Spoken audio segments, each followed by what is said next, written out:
지금 우리는 행복하십니까? 지금 우리 사회가 제대로 흘러가고 있다고 보십니까? 이 물음에 그렇다라고 자신있게 답하시는 분은 소수라고 생각합니다. 현재 우리 사회를 돌아보면 모두가 힘든 삶, 팍팍한 삶을 살아가고 있습니다. 소득이 높아지면 나아질 거라 생각하고 달려왔는데 3만 불 시대인 지금 먹고 사는 문제는 좀 나아졌는지 모르겠지만 삶의 전반은 점점 더 심각해졌다고 합니다. 외국에서 몇십 년, 특히 우리보다 국민소득이 훨씬 떨어진 나라에서 살다 온 분들도 이구동성을 하는 첫마디가 우리 사람들의 얼굴이 너무 굳어있고 전투적인 모습이고 눈빛에서는 냉기가 느껴진다고 합니다. 선량하고 맑은 눈이나 웃는 얼굴을 보기 어렵다고들 합니다. 그들이 살기 어려워 외국을 떠날 때 모습보다도 더 나빠졌다고 합니다. 국내에 살고 있는 우리야 잘못 느낄 수밖에 없겠지만요. 왜 우리 사회는 이 지경에 이르렀을까요? 과연 우리에게 무슨 일들이 있었던 것일까요? 그 원초적 이유에는 자본주의적 요소가 적지 않은 영향을 주고 있는 것 같습니다. 우리는 불과 얼마 전에 자본주의 물결로 한없는 풍요로움을 제공받고 있습니다. 그러나 물질을 중시하는 신자유자본주의가 심화되면서 정신세계는 빛을 잃어가고 있습니다. 좀 더 나은 물질적 삶의 천착한 대가로 큰 희생을 치렀으며 자본주의가 안고 있는 부작용이 어떠한 제동장치 없이 그대로 노출되어 정점에 도달함으로써 우리 사회는 큰 난간에 봉착하게 되었습니다. 그러나 자본주의가 주류인 세계에서 모든 나라가 우리 같은 삶을 사는가를 살펴봤을 때 그렇지만은 않은 것 같습니다. 우리보다 못한 나라도 있지만 우리보다 행복하게 잘 사는 나라도 여럿 있다는 것입니다. 물론 그 나라도 국민 100%가 다 그런 것은 아니지만 다수의 삶이 그렇다는 것입니다.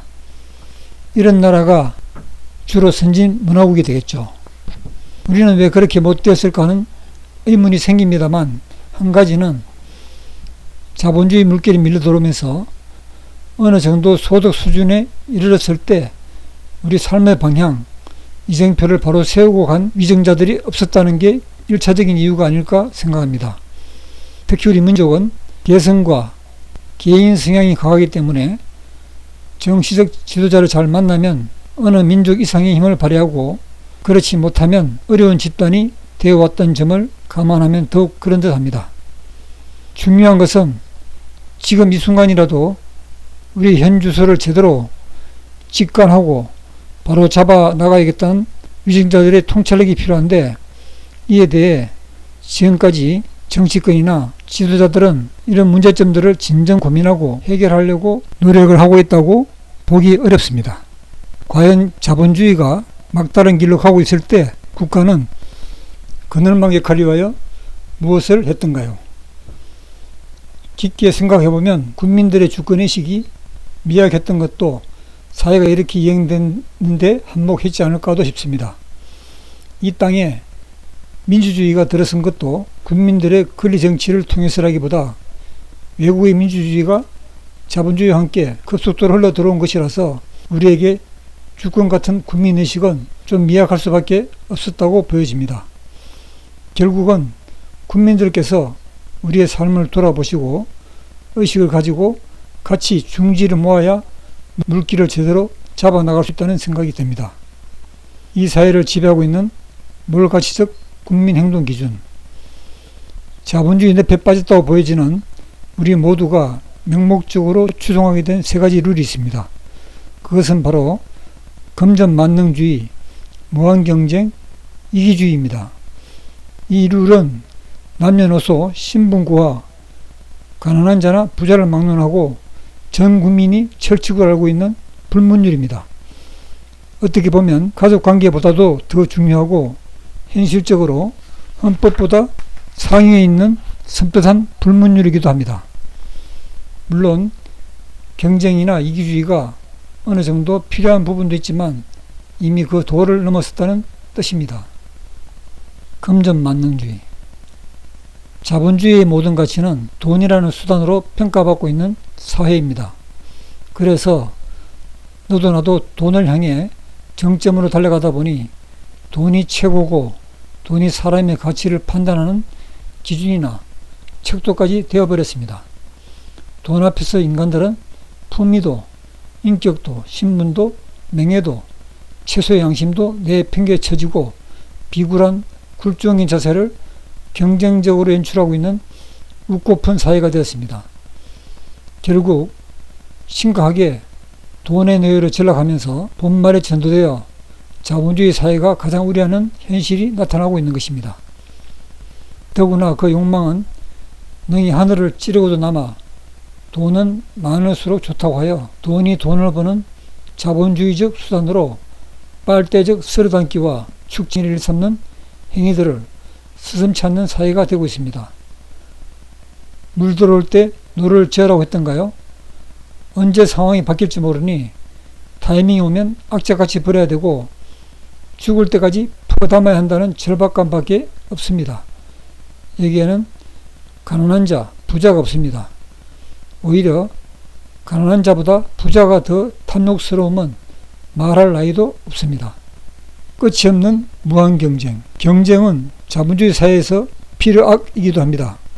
처음 출발점에서는 상당히 긍정적인 요소가 있었지만은 적정 기준이나 가이드라인 없는 경쟁은 늘상 새로운 경쟁을 낳고 또 경쟁을 잉태하는 극심한 경쟁의 끝자락에는 긍정적인 측면보다는 사회학적인 요소를 더 많이 배출한다는 점입니다. 끝이 보이지 않는 치열한 삶의 경쟁은 대열에서 떨어지면 도태된다는 절박감에 시달리고 있고 나 이외 모두를 경쟁의 대상으로 알고 한순간 한치도 양보할 수 없는 백척간두의 칼날 끝에 서 있는 심정으로 정글 속 사나운 맹수들 같은 동물적 삶을 살아가고 있다 해도 지나친 말이 아닐 것입니다. 거기에다가 금전적 밑받침을 토대로 벌어지는 경쟁은 공정 경쟁의 차원을 벗어난 지가 오래된 것 같습니다.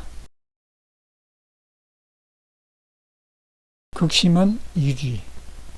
우리는 전통적으로 오랜 기간 동안 공동체적 사회가 형성되어 오면서 지나친 공동체 강조로 일종의 염증적인 요소가 우리 민족의 개인적 성향과 적지 않은 시점에서 충돌하는 현상을 나타내곤 했습니다.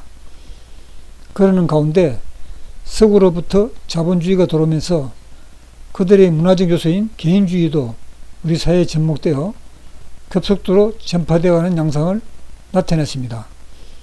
이로 인해 가정이나 직장, 사회, 나라가 갑작스럽게 심각한 문화적 충돌 현상에 빠져 지금도 허적거리는 현상을 나타내고 있습니다. 마치 양복을 입고 감싼 모습이 곳곳에서 벌어지고 있는 과도기 현상이 벌어지고 있습니다. 지금은 대체적으로 개인주의가 우세한 형국입니다만, 그런데 개인주의의 진위가 일부 잘못 전해지면서 이로 인한 문제점들이 터져나오고 있습니다. 서구의 개인주의는 상대방을 배려하는 바탕 위에 성립하는 개인주의로 우리가 알고 있는 개인주의와는 실제로 상당한 차이가 있다는 것입니다. 즉 우리가 알고 있는 개인주의는 개인주의가 아니라 이기주의라는 것입니다. 오랜 기간 동안 곡해된 이기주의는 우리 개인들 실생활에 그대로 스며들어 상대방은 외면하고 나나 내 가족만 잘 살면 된다는 사고로 팽배되어 있다는 실상입니다. 이처럼 이 세 가지 룰은 우리 사회 전반을 도도히 흐르면서 근간을 형성하고 있는 절대적 룰입니다. 3종 세트처럼 자리 잡아 단단한 돌덩이처럼 굳어져 있는 룰입니다. 언뜻 보면 개인의 복의 근원이기도 하지만 화의 시작이기도 합니다. 희망의 끈이기도 하지만 파탄의 씨앗이기도 합니다. 누구나 따르지 않으면 안 될 기준이 되어 우리 사회에서 우리 삶을 멍들게 하는 암적 요인으로도 작용하고 있습니다. 어느 개인이 감히 이 룰을 벗어날 수가 있겠습니까? 이는 마치 그물코를 물고 놓지 않아 스스로 잡히는 물고기들처럼 우리 모두는 힘들고 죽는 줄 알지만 세 가지 룰을 꽉 물고 절대 놓지 않으면서 너가 먼저 놓아야 나도 놓을 수 있다는 체연한 삶의 현장이 연출되고 있는 실정입니다. 아무리 벌어도 부족하고 아무리 높은 자리에 올라가도 고양이 눈을 뜨고 늘상 자불안석 앞뒤를 지켜보아야 하고 오로지 늘상 바빠서 나 이외에는 생각할 수 없다는 각박함 속에서 허우적거리면서 누구 하나 힘들어하지 않는 이 없으니 서로를 생각해 볼 시간을 가진다는 것조차가 사치스러운 일이 되는 웃지 못할 현실입니다. 이 외에 우리 사회 속에 스며들에는 별로 달갑지 않은 기준들이 있습니다. 눈 먼 돈, 못 먹는 놈이 바보, 먼저 본 놈이 임자, 공짜는 양잿물도 마신다입니다. 세 가지가 다 공통적인 의미가 있는 말인데 누구한테라도 기회가 주어진다면 도덕이나 윤리 따위는 무시한다는 속담이나 교훈 같은 말입니다. 모두 동일하게 비아냥거리는 표현인 것 같지만 거의 다들 사실처럼 따르는 용어들입니다. 지금 내가 그럴 기회를 가지지 못해 이럴 뿐이지 다시라도 기회가 오면 그럴 수 있다는 이율배반적인 모습을 보입니다. 특히 정치인이나 공직자들에게 많이 나타나는 현상이기도 한데 청문회에 올라오는 공직자들 몇 면을 보면 하나가 제기에 안 걸려드는 인물이 드문 실정입니다. 법대로 행동하면 손해본다. 사회가 제대로 잘 돌아가려면 법과 기준들이 잘 지켜져야 정상인데 오히려 이를 잘 지키고 원칙대로 행동하면 융통성 없는 사람이나 고지식한 사람으로 매도되기 십상인 우스운 사회입니다. 불안정한 사회를 겪으면서 피해의식이 상존하고 서로가 서로를 신뢰하기 힘든 사회로 변질되어 간 한 단면을 보여준 사례이긴 하지만 다른 한편으로는 자기 합리화를 하는 측면이 없잖아 있는 부분이기도 합니다. 최고만이 선. 어느 때부터인가 우리는 최고를 지향하고 1등이나 최고가 아니면 별 볼 일 없다는 사고가 지배하고 있습니다. 어떻게 보면 경쟁의 한 그늘이기도 하겠지만 도처에 그런 의식이 깔려 있습니다. 물론 목표를 최고로 설정해 놓고 달려가다 보면 그만큼은 못 가더라도 간만큼은 이루니 낮은 목표점 설정보다는 훨씬 좋을 거라는 의지가 묻어나와서 그럴 수도 있겠다 하는 생각이 언뜻 들기도 합니다. 그러나 그 반작용으로 항상 피로감에 젖어 있어야 되고 만족보다는 늘 불만족한 상황이 지속된다는 어두운 점이 더 큰 문제라는 사실을 직시해야 됩니다. 세계 최고, 최대 등 기록적이어야 속이 풀리는 그 무엇이 작용하고 있는 듯 합니다. 그래서 갑작스럽게 더워지고 곧 식어지는 건성도 이런 분위기에서 자라나는 결과가 아닌가 싶습니다.